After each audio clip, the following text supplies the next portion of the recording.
새벽빛 묵상, 역대상 9장 1절에서 34절.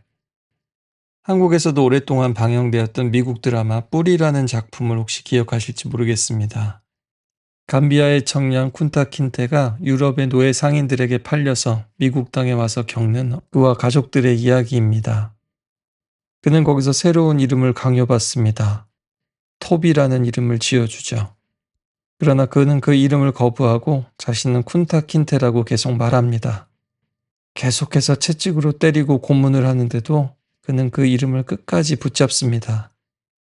이름은 단순한 호칭이 아니라 자신의 존재와 정체성, 그 자신의 가족들, 조상들, 민족의 혼이 담겨 있기 때문이죠.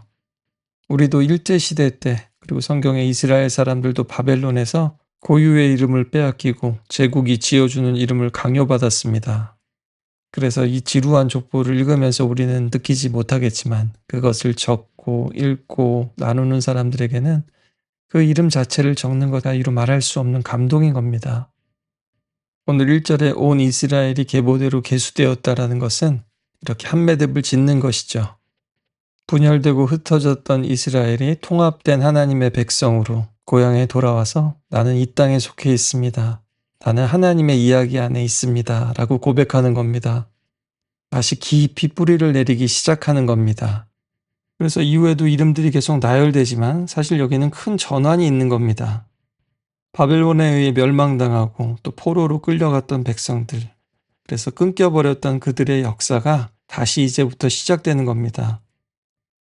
앞선 족보는 과거의 기록이라면 이제 9장 이후에 나오는 것은 현재와 미래를 향한 이야기입니다.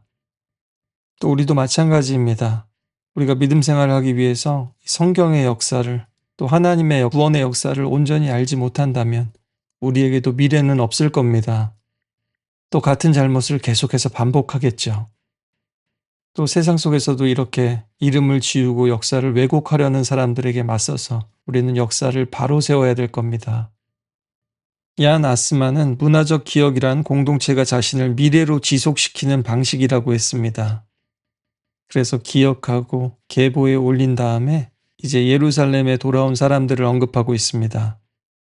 도시는 불탔고 성벽은 무너졌고 찬양은 사라졌습니다. 그리고 그들이 돌아왔습니다. 이제 그들은 성전을 다시 수축하고 예배를 회복하고 하나님의 백성으로 살아가야 합니다. 예루살렘은 단순한 정치적인 수도가 아니라 하나님의 언약 공동체의 중심지였습니다. 제사장과 레위인들은 단지 종교직이 아니라 말씀을 가르치고 하나님 앞에 예배를 세우는 핵심적인 역할을 했습니다. 예루살렘은 이름이 평화의 도시란 뜻인데 아이러니하게도 그 도시가 무너진 것은 단지 힘이나 전쟁 때문이 아니라 하나님 앞에 신실하지 못했기 때문입니다. 언약을 깨뜨리고 배신했기 때문입니다. 그래서 원문에는 사람들을 세울 때 신실함에 따라 그 하나님의 언약의 중요성을 강조합니다. 제사장들, 레위인들, 성전과 제사를 섬기는 사람들, 노래하는 사람들, 문지기들이었습니다. 이게 바로 이스라엘의 독특함, 우리 믿는 사람들의 공동체의 또한 독특함이 되어야 합니다. 나라를 다시 회복시키는데 또 내각을 세우는 데 있어서 예배를 먼저 회복합니다. 또 예배를 섬기는 사람들을 먼저 세웁니다. 특히 역대기에서는 문과 문지기가 두드러집니다. 문지기는 문을 열고 닫을 뿐만 아니라 누가 들어올 수 있는지 없는지를, 무엇을 가지고 들어갈 수 있는지 없는지를 분별하는 사람입니다. 단지 보초나 경비가 아니라 하나님 나라의 질서를 지키는 권위자인 겁니다. 현대 교회들이 많이 성장하고 부흥했다 할지라도 가장 큰 문제는 사실 여기에 있는 경우가 많습니다. 헤롯의 누룩과 같은 정치적인 이념적인 누룩들, 성전을 강도의 소굴, 장사의 소굴로 만들었다는 예레미야와 예수님의 말씀처럼 들어오지 않았어야 되는 것들이 마구 들어와서 활개를 칩니다.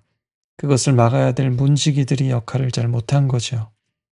또 말씀과 기도와 또 온전한 성도 간의 교제가 있다면 이단들이 함부로 들어올 수 없는데 주님의 말씀대로 하지 않았기 때문에 그들이 침투하고 성도들을 물어가는 겁니다.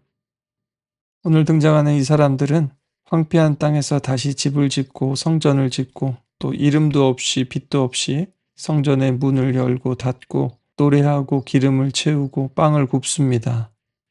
이것을 통해서 예배가, 제사가, 하나님의 공동체가 회복됩니다. 샤를 보들레르는 진정한 영웅은 큰 전쟁보다 작은 질서를 지켜내는 자이다 라고 했습니다.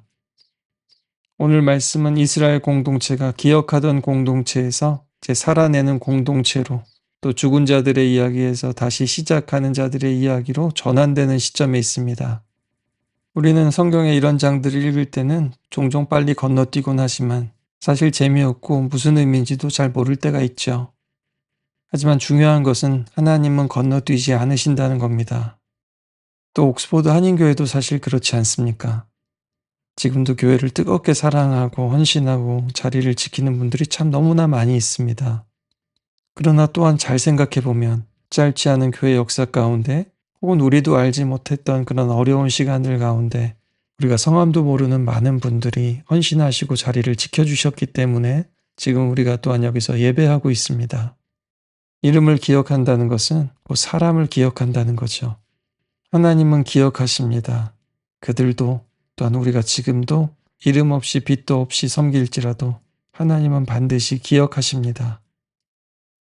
또 오늘 말씀과 함께 짧든지 길든지 우리 개인의 하나님의 이야기들을 돌아볼 뿐만 아니라 또 교회에서 있었던 시간들도 돌아보면서 주신 말씀과 은혜들과 기도의 응답들을 기억하고 다시 깊이 거기에 뿌리를 내리면서, 또 거기서 끝나는 것이 아니라 현재에 집중하면서 또 미래의 소망을 품고 함께 나아가는 공동체가 되기를 소망합니다. 또 교회의 문을 들어오고 나갈 때마다 진정한 문이신 예수님을 통과할 뿐만 아니라 또 꼴을 먹되 풍성히 먹고, 그뿐만 아니라 이 시대에 또 교회의 문지기로서의 역할을 잘 감당하는 우리 한 사람 한 사람 되기를 간절히 소망합니다.